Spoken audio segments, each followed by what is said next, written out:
Hi hello ನಮಸ್ತೆ welcome to impact high YouTube channel. I know it's been really a long time, almost 8 ತಿಂಗಳಾಗ್ತಾವಂತು ಒಂದು YouTube ವೀಡಿಯೋನು ಏನೂ ಮಾಡಿದ್ದಿಲ್ಲ.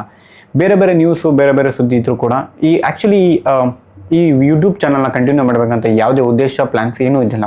ಆದರೆ ಈ ಸಿಚುವೇಶನ್ ಅಂದರೆ ನೀವು ರೀಸೆಂಟಾಗಿ ನೋಡ್ತಾ ಇರ್ಬೋದು, ಒಂದು 22 ಜೂನ್ 2025 ರೀಸೆಂಟಾಗಿ ಧರ್ಮಸ್ಥಳ ಒಂದು ಕೆಟ್ಟ ವಿಷಯಕ್ಕೆ ಸುದ್ದಿಯಲ್ಲಿದೆ. ಸೊ ನಾನು ಈ ಯೂಟ್ಯೂಬ್ ವಿಡಿಯೋನ ಚಾನಲ್ನ ಸ್ಟಾರ್ಟ್ ಮಾಡಿದ್ದು ಒಂದೇ ಒಂದು ಉದ್ದೇಶಕ್ಕೆ, ಸೋಷಿಯಲ್ ಮೀಡಿಯಾ ಆಗಿರಲಿ ತಮ್ಮ ಬೆಳೆಗಳನ್ನ ಬೇಯಿಸ್ಕೊಳಕ್ಕೆ ತಮ್ಮ ಪ್ಲ್ಯಾಟ್ಫಾರ್ಮ್ಸ್ನ ಬಳಸಬಾರ್ದು ಅಂತ. ಆದರೆ ನಾನು ರೀಸೆಂಟಾಗಿ ಆಲ್ಮೋಸ್ಟ್ ಒಂದು ತಿಂಗಳಾಯಿತು ಈ ವಿಡಿಯೋವನ್ನು ಮಾಡಬಾರ್ದು ಅಂತಲೇ ಪ್ಲ್ಯಾನ್ ಮಾಡ್ತಾಯಿದ್ದೆ. ಆದರೂ ಕೂಡ ತಮ್ಮ ಬೆಳೆಗಳನ್ನ ಬೇಯಿಸ್ಕೊಳಕ್ಕೆ ಯಾವುದೇ ಸಾಕ್ಷಿ ಪುರಾವೆ ಇಲ್ಲ ಅಂದರೂ ವಿಡಿಯೋ ಮಾಡ್ತಾ ಇದ್ದಾರೆ, ಜನನ ಹುಚ್ಚರ ಥರ ಮಾಡ್ತಾ ಇದ್ದಾರೆ. ಸೊ ಬೇಸಿಕ್ಲಿ ಈ ಧರ್ಮಸ್ಥಳ ಕೇಸ್ ಸ್ಟಾರ್ಟ್ ಆಗೋದು, ಒಬ್ಬ ಅನಾಮಿಕ ವ್ಯಕ್ತಿ ಬರ್ತಾನೆ 22 ಜೂನ್ 2025. ಅವನು ಬಂದ ತಕ್ಷಣ ಒಂದು ಮಾತು ಹೇಳ್ತಾನೆ, ನಾನಿಲ್ಲಿ 1995 2014 ವರೆಗೂ ನಾನು ಇಲ್ಲಿ ಪೌರ ಕಾರ್ಮಿಕ ಅಂದರೆ ಸೀವೇಜ್ ವರ್ಕರ್ ಆಗಿದ್ದೆ ಅಂತ. ಆ ಸಂದರ್ಭದಲ್ಲಿ ನನಗೆ ದೇವಸ್ಥಾನದ ಆಡಳಿತ ಮಂಡಳಿ ಅಂದರೆ ನಂಗೆ ಗೊತ್ತಿಲ್ಲ ಇವತ್ತು ಎಷ್ಟು ಸತ್ಯ ಎಷ್ಟು ಸುಳ್ಳು, ಅವ್ನು ಯಾರು ಎಂಥದ್ದು ಗೊತ್ತಿಲ್ಲ, ಬಟ್ ಅವ್ನು ಹೇಳೋ ಪ್ರಕಾರ ಇಲ್ಲಿ ಸೀವೇಜ್ ವರ್ಕರ್ ಆಗಿದ್ದಂತೆ. ಅಲ್ಲಿ ಬರ್ತಾ ಭಕ್ತಾದಿಗಳನ್ನ, ಹುಡುಗಿರನ್ನ, ಸ್ಕೂಲ್ ಮಕ್ಕಳನ್ನ ಎಲ್ಲ ರೇಪ್ ಮಾಡಿ ದೇವಸ್ಥಾನದ ಆಡಳಿತ ಮಂಡಳಿಯವರು ಅವನಿಗೆ ಊತಾಡಕ್ಕೆ ಅಂದರೆ ಬರಿಯಲ್ಗೆ ಬಾಡಿ ಕೊಡ್ತಾ ಇದ್ದಾರಂತೆ. ಅವನು ಕಾಡಲ್ಲಿ ಒಬ್ಬನೇ ಹೋಗ್ಬಿಟ್ಟು ಮಧ್ಯ ಕಾಡಲ್ಲಿ ಊತಾಗ್ಬಿಟ್ಟು ಬರ್ತಾ ಇದ್ದಂತ. ಅವನು 22 ಜೂನ್ 2025 ಒಂದು ಪಬ್ಲಿಕ್ ಸ್ಟೇಟ್ಮೆಂಟ್ ಕೊಡ್ತಾನೆ ಲಾಯರ್ ಮುಂದೆ. ಅದಾದಮೇಲೆ ಅವ್ರು ಲಾಯರ್ ಕರ್ಕೊಂಡು ಹೋಗಿ ಜುಲೈ 3 ಬೆಳ್ತಂಗಡಿ ಪೊಲೀಸ್ ಸ್ಟೇಷನ್ಗೆ ಹೋಗ್ತಾರೆ. ಬೆಳ್ತಂಗಡಿ ಪೊಲೀಸ್ ಸ್ಟೇಷನ್ ಏನು ಹೇಳ್ತಾನೆ ಅದೆಲ್ಲ ಸ್ಟೇಟ್ಮೆಂಟ್ ರೆಕಾರ್ಡ್ ಆಗಿ ಅವತ್ತು FIR ಮಾಡಬೇಕು ಅಂತ ಹಠ ಮಾಡ್ತಾರೆ ಲಾಯರು. ಬಟ್ ಅವತ್ತು ಆಗಲ್ಲ. ಮುಂದಿನ 4 ಅವ್ರು FIR ಕೂಡ ಮಾಡ್ತಾರೆ ಬೆಳ್ತಂಗಡಿ ಪೊಲೀಸ್ ಸ್ಟೇಷನಲ್ಲಿ. ಆದರೂ ಕೂಡ ಅದಾದಮೇಲೆ ಯಾವುದೇ ರೀತಿಯಾದಂಥ ಬೆಳವಣಿಗೆ, ಇನ್ವೆಸ್ಟಿಗೇಷನ್ ಆಗಿದೆ ಏನೂ ಆಗಲ್ಲ. ಇವ್ರು ಬರ್ತಾರೆ ಸ್ಪಾಟ್ಗೆ, ಇನ್ವೆಸ್ಟಿಗೇಷನ್ ಅಥಾರಿಟಿ ಬರಲ್ಲ. ಅಂಥ ಸಂದರ್ಭದಲ್ಲಿ ಇದು ನ್ಯಾಷನಲ್ ಮೀಡಿಯಾ ಆಗಿರ್ಬೋದು, ಸೋಷಿಯಲ್ ಮೀಡಿಯಾ ಸಿಕ್ಕಾಪಟ್ಟೆ ಟ್ರೆಂಡಿಂಗ್ ನ್ಯೂಸ್ ಆಗುತ್ತೆ. ಯಾವಾಗ 22 ಜುಲೈಯಿಂದ ತುಂಬ ಸದ್ದಿ ಅಂದರೆ ಒಂದು ಸುನಾಮಿ ಥರ ಎದ್ದೋಳುತ್ತೆ ಸೋಷಿಯಲ್ ಮೀಡಿಯಲ್ಲಿ. ಅದಾದಮೇಲೆ ಈ ಸರ್ಕಾರಕ್ಕೆ SIT ಮಾಡಬೇಕು ಅಂತ ಪ್ರೆಷರ್ ಬರುತ್ತೆ. ಆದರೆ SIT ಮಾಡಲ್ಲ ಅಂತ ಸಿದ್ದರಾಮಯ್ಯ ಅವರು ಹೇಳ್ತಾರೆ. ಅದಾದಮೇಲೆ ಸಿದ್ದರಾಮಯ್ಯ ಅವರು ನೆಕ್ಸ್ಟ್ ದಿನ 2 ದಿನ ಒಳಗಡೆ SIT ಕೂಡ ರಚನೆ ಮಾಡ್ತಾರೆ. ಇವ್ರು ಕೇಳಿದಂಥ ಗೌರ್ಮೆಂಟ್ ಅಫಿಷಿಯಲ್ ಪೊಲೀಸ್ ಆಫೀಸ್ನ ಇನ್ವೆಸ್ಟಿಗೇಷನ್ ಅಥಾರಿಟಿ ಥರ ಮಾಡ್ತಾರೆ. ಅದಾಗುತ್ತೆ 28 ಅವ್ನಿಗೆ ಕರ್ಕೊಂಡು ಹೋಗ್ತಾರೆ. ಎಲ್ಲಪ್ಪ ನೀನು ಏನೆಲ್ಲ ಊಟ ಹಾಕಿದ್ದಲ್ಲ ಅದೆಲ್ಲ ಪ್ಲೇಸಸ್ ಎಲ್ಲ ತೋರಿಸು ಅಂತ. ಅದಾದಮೇಲೆ ಆ ಹುಡುಗ ತೋರಿಸ್ತಾನೆ, ಏನು ಪೌರ ಕಾರ್ಮಿಕ ಇದ್ದಾನೆ ಅವ್ನು ತೋರಿಸ್ತಾನೆ. ಈ ಥರ ಅಂದರೆ 15 ಜಾಗ ಮಾರ್ಕ್ ಮಾಡ್ತಾರೆ 28 ಅದಾದಮೇಲೆ 29 ಕರ್ಕೊಂಡು ಹೋಗ್ತಾರೆ. ಫಸ್ಟ್ ಸ್ಪಾಟ್ನ ಡಿಗ್ ಮಾಡ್ತಾರೆ ಇನ್ವೆಸ್ಟಿಗೇಷನ್ ಮಾಡೋಕ್ಕೆ. ಅಲ್ಲಿ ಏನು ಬಾಡಿ ಸಿಗಲ್ಲ. ಅದಾದಮೇಲೆ ಇನ್ನೂ ಅಗಿಬೇಕು ಅಂತಾನೆ ಹಿಟಾಜಿ ತೊಗೊಂಡು ಬರ್ತಾರೆ. ಅಂದರೆ ಚಿಕ್ಕದು ಒಂದು ಫಾರ್ಮಿಂಗ್ ಪರ್ಪಸ್ಗಿರೋ JCB ತೊಗೊಂಡು ಬರ್ತಾರೆ. ಅದಾದಮೇಲೆ ಆಲ್ಮೋಸ್ಟ್ ಒಂದು 11:30 ಸ್ಟಾರ್ಟ್ ಆಗೋ ಒಂದು ಇನ್ವೆಸ್ಟಿಗೇಷನು 7 ಗಂಟೆ ಆದರೂ ಏನೂ ಸಿಗಲ್ಲ. ಆದರೆ 30 ತಿರ್ಗಾ ಬರ್ತಾರೆ ಅದೇ ಸ್ಪಾಟ್ಗೆ ಇನ್ವೆಸ್ಟಿಗೇಷನ್ ಮಾಡೋಕ್ಕೆ. ಅಲ್ಲಿ ನಿಮಗೆ ಮೀಡಿಯಾ ಅಲೋ ಮಾಡಬೇಕು ಅಂತ ತುಂಬ ಜನ ಹೇಳಿದ್ರು, ಬಟ್ ಆ್ಯಕ್ಚುಲಿ ಆ ಥರ ಮೀಡಿಯಾ ಅಲೋ ಮಾಡೋಕ್ಕಾಗಲ್ಲ. ಅದಕ್ಕೋಸ್ಕರ ಅಲ್ಲಿ ಯಾರಿಗೂ ಅಲೋ ಮಾಡಲ್ಲ. ಆದರೂ ಕೂಡ ಇಲ್ಲಿ ನಮ್ಮ so called media main stream ಅಂತಾನೆ ಸುಮ್ ಮಾಡಿ ವಿಡಿಯೋ ರೆಕಾರ್ಡ್ ಮಾಡ್ತಾ ಹೋಗ್ತಾ ಇರ್ತಾರೆ. ಅಂಥ ಸಂದರ್ಭದಲ್ಲಿ ಗೊತ್ತಾಗೋ ಮಾಹಿತಿ ಏನಂದರೆ 2 ಮತ್ತು 3ನೇ ಸ್ಥಳದಲ್ಲಿ ಏನೂ ಸಿಗಲ್ಲ ಅಂತ. 4ನೇ ಸ್ಥಳದಲ್ಲಿ ಅಂದರೆ ಅವನು 15 ಸ್ಪಾಟ್ಸ್ ಆ ಕಾರ್ಡ್ ಅಲ್ಲಿ ನೇತ್ರಾವತಿ ದಟ್ಟ ಅರಣ್ಯದಲ್ಲಿ ರೆಕಾರ್ಡ್ ಮಾಡಿರ್ತಾನೆ, ನಾನು ಇಲ್ಲಿ ಮಾರ್ಕ್ ಮಾಡಿದ್ದೆ ಅಂತ. ಅಂಥ ಸಂದರ್ಭದಲ್ಲಿ ಆ ಮಾರ್ಕಿಂಗ್ನ ಇರೋ ಪ್ರಕಾರ SIT ಅಧಿಕಾರಿಗಳು ಅಲ್ಲಿ ಡಿಗ್ ಮಾಡ್ಕೊಂಡು ಹೋಗ್ತಾನೆ. ಅಂದರೆ ಆ ಸಮಾಧಿನ ಆಚೆ ಕಡೆ ತೆಗಿಯೋಕ್ಕೆ ಟ್ರೈ ಮಾಡ್ತಾರೆ. ಫಸ್ಟ್ ಸ್ಪಾಟಲ್ಲಿ ಏನೂ ಸಿಗಲ್ಲ, ಸೆಕೆಂಡ್ ಸ್ಪಾಟಲ್ಲೂ ಏನೂ ಸಿಗಲ್ಲ, ಥರ್ಡ್ ಸ್ಪಾಟಲ್ಲೂ ಏನೂ ಸಿಗಲ್ಲ, ಫೋರ್ತ್ ಸ್ಪಾಟಲ್ಲೂ ಏನೂ ಸಿಗಲ್ಲ. ಆದರೆ ಈಗಿನ ಮಾಹಿತಿ ಪ್ರಕಾರ 2 ವೋಟರ್ ID ಸಿಗಿದೆ, ಮತ್ತು ಒಂದು ಹರಿದೋಗಿರೋ ಬ್ಲೌಸ್ ಪೀಸ್ ಮತ್ತು ರೆಡ್ ಕಲರ್ದು ಒಂದು ATM ಕಾರ್ಡ್ ಸಿಕ್ಕಿದೆ ಅಂತ.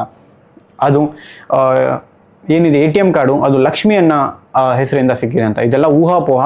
ಇದು ಲಾಯರ್ ಹೇಳ್ತಾ ಇರೋದು ಮತ್ತು ಮೀಡಿಯಾ ಹೇಳ್ತಾ ಇರೋದು. ಇವಾಗವರೆಗೂ ಅಫಿಷಿಯಲ್ ಆಗಿ SIT ಏನೂ ಹೇಳಿಲ್ಲ.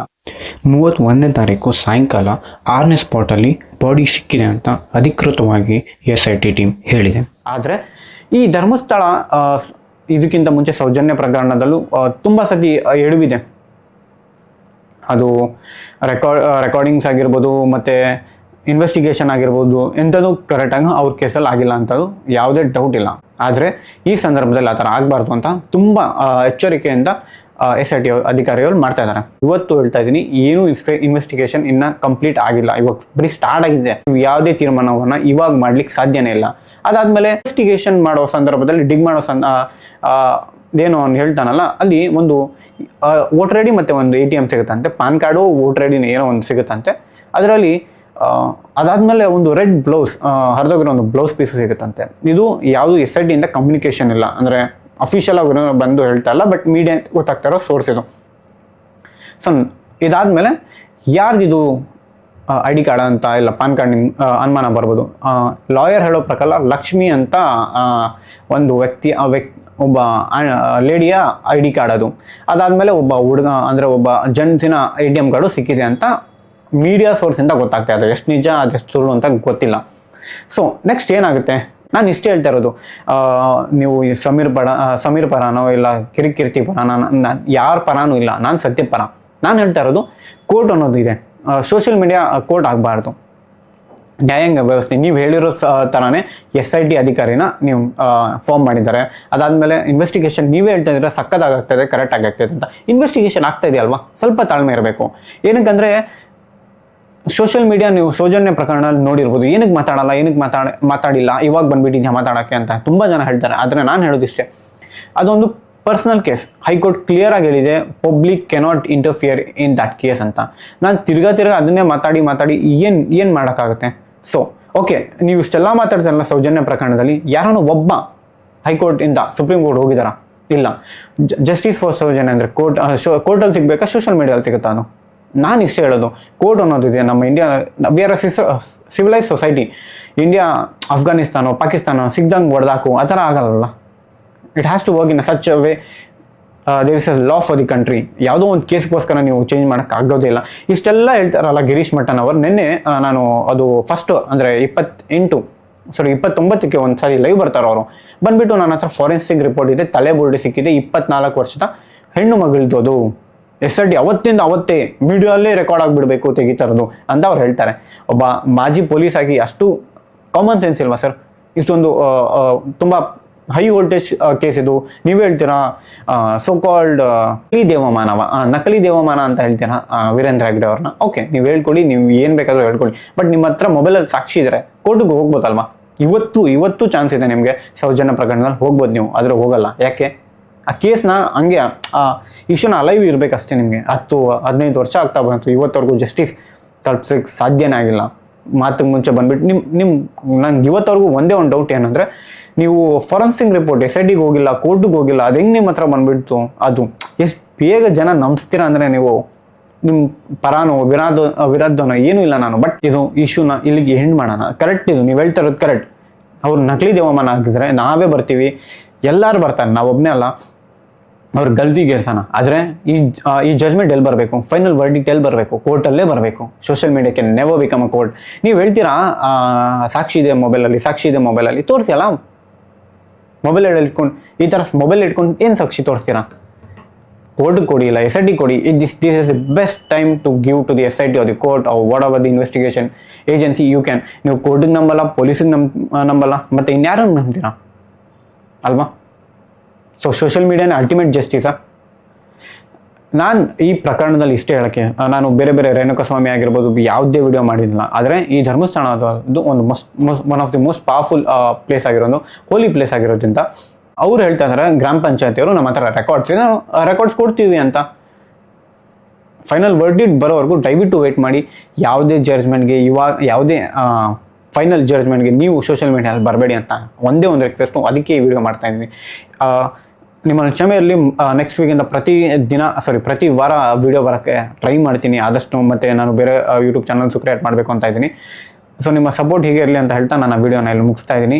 ನಾನು ಇಷ್ಟೇ ಹೇಳೋಕ್ಕೆ ಇಷ್ಟಪಡ್ತೀನಿ, ಇತಿಹಾಸದಲ್ಲಿ ಯಾವಾಗಲೂ ಅಷ್ಟೇ ಹಿಂದೂ ಧರ್ಮನ ಅಳ್ಸಾಕಕ್ಕೆ ಟ್ರೈ ಮಾಡೋ ಸಂದರ್ಭದಲ್ಲಿ ಇನ್ ಹಿಸ್ಟ್ರಿ ಯಾವಾಗಲೂ ಒಂದೇ ಮಾತಾಡುತ್ತೆ. ಅದು ತನ್ನ ಹಿಂದಿನ ಪವರ್ ಏನಿತ್ತು ಅದಕ್ಕಿಂತ 100 ಪಟ್ಟು ಜಾಸ್ತಿ ಆಗಿದೆ. ಸೊ ಇಲ್ಲಿ ನಾನು ಹಿಂದೂ ಧರ್ಮನ ತರಬಾರ್ದು, ಇನ್ನೊಂದು ಧರ್ಮ ಏನೂ ಮಾತಾಡ್ತಾ ಇಲ್ಲ. ನಾನು ಇಷ್ಟೇ ಇರ್ತಾ ಇರೋದು, ನಿಮಗೆ ಹೇಗೆ ಒಂದು ಧರ್ಮನ ಮಧ್ಯೆ ತರಂಗಿಲ್ಲ ಹಾಗೆ ನೀವು ಎಮೋಷನ್ನು ಕೂಡ ತರಂಗಿಲ್ಲ. ಇನ್ವೆಸ್ಟಿಗೇಷನ್ ನಡೀತಾ ಇದೆಯಲ್ವಾ, ನೀವು ಮಧ್ಯೆ ಏನಕ್ಕೆ ಲೈವ್ ಬರ್ತೀರಾ? ಲೈವ್ ಬಂದ್ಬಿಟ್ಟು ನಾನು ಹಿಂಗಾಯ್ತು ಹಂಗಾಯ್ತು, 24 ವರ್ಷದ ಹುಡುಗಿ ಸ್ಕಲ್ ಸಿಕ್ಕಿದೆ ಅಂತ ಹೇಳ್ತಾರೆ. ಎಲ್ಲಿ ಸಿಕ್ಕಿದೆ ಅಲ್ಲಿ? ಸಿಕ್ಕಿದ್ರೆ ನಿಮ್ಮ ಹತ್ರ ಫಾರೆನ್ಸಿಕ್ ರಿಪೋರ್ಟ್ ನಿಮ್ಮ ಹತ್ರ ಬಂದಿದೆಯಾ? SIT ಹೋಗಿಲ್ವಾ? ಕೋರ್ಟಿಗೆ ಹೋಗ್ಬೇಕಲ್ವಾ? ಅದು ಪ್ರೂವ್ ಆಗ್ಬೇಕಲ್ವಾ? ಎಲ್ಲದಕ್ಕೂ ನೀವೇ ಸೋಷಿಯಲ್ ಮೀಡಿಯಾನೇ ಜಡ್ಜ್ ಆಗಿಬಿಟ್ರೆ, ನೀವೇ ಜಡ್ಜ್ ಆಗಿಬಿಟ್ಟು ಕೋರ್ಟ್ ಏನಕ್ಕೆ ನೀವೇ ತನಿಖೆ ಮಾಡಿಬಿಟ್ಟು ಅವ್ರು ಗೆಲ್ಲಕ್ಕಾಗ್ಬಿಡಿ ಅಲ್ಲ. ಈ ಥರ ಪ್ರಭುಗಳನ್ನ ಆಡಿಸೋದು ಇವಾಗಲೇ ನಿಲ್ಲಿಸಿ. ಮತ್ತು ಸಮೀರ್ ಅವ್ರಿಗೆ ಒಂದು ಮಾತಾಡೋಕ್ಕೆ ಇಷ್ಟಪಡ್ತೀನಿ. ನಿಮಗೆ ಆ ವ್ಯಕ್ತಿ ಬಂದ್ಬಿಟ್ಟು 22ನೇ ತಾರೀಕು ಬರ್ತಾನೆ, ಅದಾದಮೇಲೆ ಅಲ್ಲೇ ಕೋರ್ಟ್ಗೆ ಹೋಗ್ತಾನೆ. ಕೋರ್ಟಲ್ಲಿ ಅವ್ರ ಲಾಯರ್ಗೂ ಗೊತ್ತಿಲ್ಲ ಅವ್ನು ಕೋರ್ಟ್ಗೆ ಏನು ಹೇಳಿದ್ದಾನೆ ಅಂತ. ಆದರೆ ನಿಮಗೆ ಕಾರ್ ನಂಬರು, ಕಾರ್ SUV ಕಾರಾ ಇಲ್ಲ ಇಂಡಿಕಾನ, ಯಾವುದು ಇಂಡಿಗೋನ, ಯಾವುದು ಗೊತ್ತಿಲ್ಲ. ಆದರೆ ಬಟ್ ನಿಮಗೆಲ್ಲ ಗೊತ್ತು. ಹೇಗೆ ಅದು ಸ್ಪೆಲ್ಲಿಂಗ್ ಮಿಸ್ಟೇಕ್ ಆಗಿದೆ, ಕ್ಷಮಿಸಿ. ಅದು ಸ್ಪೆಲ್ ಮಾಡೋ ಸಂದರ್ಭದಲ್ಲಿ ಯಾವ ಕಲರ್ ಕಾರು ಮತ್ತು ಯಾವ ಸ್ಪಾಟಲ್ಲಿ ನಿಂತಿತ್ತು ಎಲ್ಲ ಗೊತ್ತಾಗುತ್ತೆ. ಮತ್ತು ಇನ್ನೊಂದು ಸ್ಟಾರ್ಟ್ ಆಗಿದೆ ಡಿ ಗ್ಯಾಂಗ್ ಅಂತ, ಅದು ಏನದು ಆಟೋ ಅವರು. ಇದೆಲ್ಲ ಪ್ರೊಪಗಂಡ ಅಷ್ಟೇ. ನಾನು ಹೇಳೋದಿಷ್ಟೇ, ತನಿಖೆ ಸ್ಟಾರ್ಟ್ ಆಗಿದೆ, ಇನ್ವೆಸ್ಟಿಗೇಷನ್ ನಡೀತಾ ಇದೆ. ಅವಾಗವರೆಗೂ ಸ್ವಲ್ಪ ಸಮಾಧಾನ ಇದೆ.